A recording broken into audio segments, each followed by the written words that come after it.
somehow represent some kind of threat to Buckingham Palace and the White House.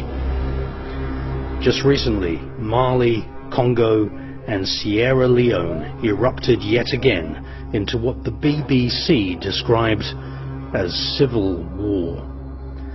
The truth is that most of these turf wars and civil wars play into the hands of diamond prospectors, with the displacement of millions of Africans, enabling mining companies to set up shop and create facilities which look like high-security prisons.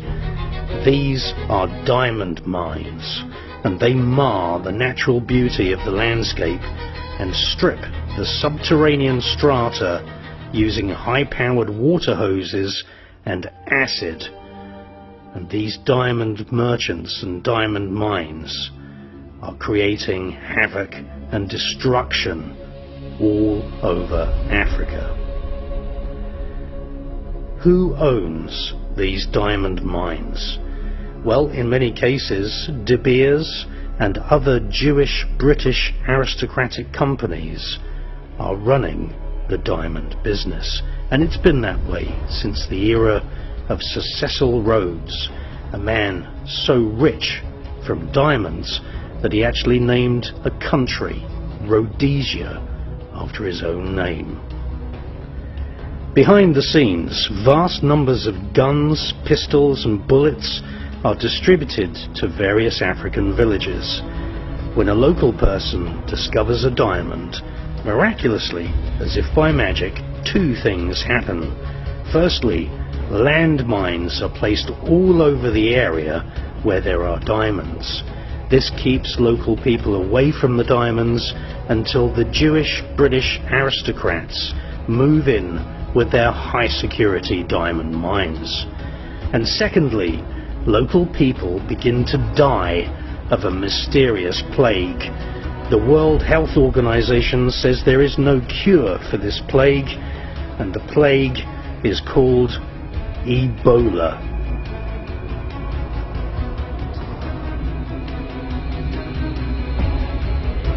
When the aristocratic murderer Lord Lucan fled London after killing a woman, the mainstream media claimed they had no idea at all where Lord Lucan went.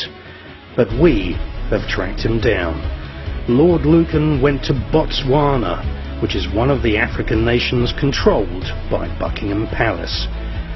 Indeed, all over Africa there are British Hebrew aristocratic families extracting diamonds from African lands, and they're leaving ecological devastation in their wake.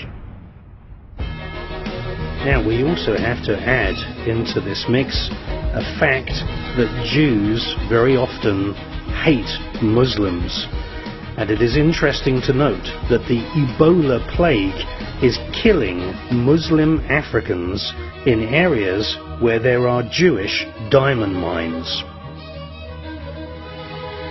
Almost in every case, especially in Mali, the local people who say they deserve a fair share of the diamond business are branded as Islamic extremists. Activists in New York who have criticized Jewish companies for being involved in the so-called blood diamonds business, these activists too have been targeted and labelled by the mainstream media as extremists.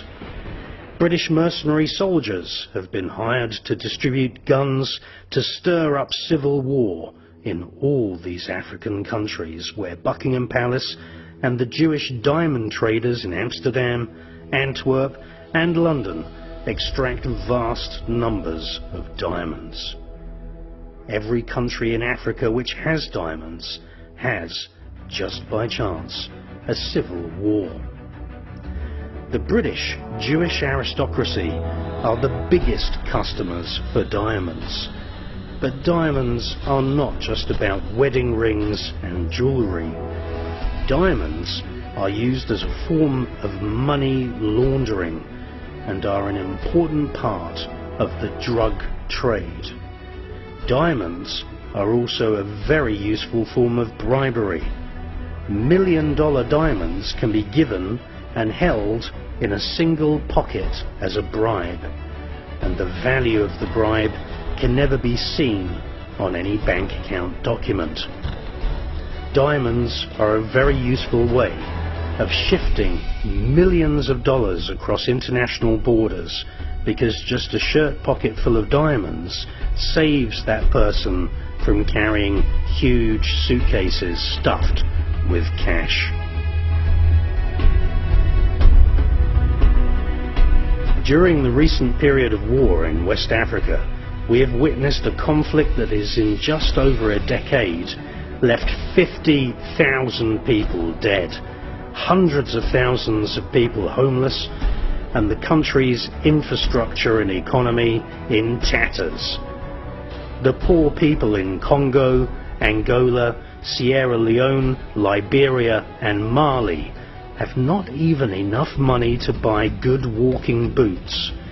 But meanwhile, tons of diamonds have ended up in the hands of the Jewish aristocratic cutters and polishers in Amsterdam and Israel, who prepare and market the diamonds which are usually bought by the world's richest aristocrats. There is not a single diamond on the planet which has not caused massive ecological and/or social damage. During the last 10 years of the African Diamond Wars, roughly 500,000 people have been the victims of killings, systematic mutilation or other atrocities, with some of the world's worst crimes committed by child soldiers who were drugged to desensitize them of this awful, fake war against terrorism, which is in actual fact fake civil war to protect the owners of the diamond mines. In the background, every week, private jets fly between the Congo and Tel Aviv in Israel, shipping out the weekly haul of diamonds from the area. There is, without question, a strange paradox that many African villages rely on a single standpipe of water, while just yards away, high-powered water hoses flush diamonds underground by workers who have to suffer the indignity of anal probes and x-rays as they leave their workplace. The Jewish bosses making sure that none of their modern slaves have swallowed a small uncut gem to allay the horrendous inequality of their society. While the Jewish bosses of these diamond mines earn billions of dollars, the drivers of the trucks and diggers and mining machines earn literally just a few pennies a day.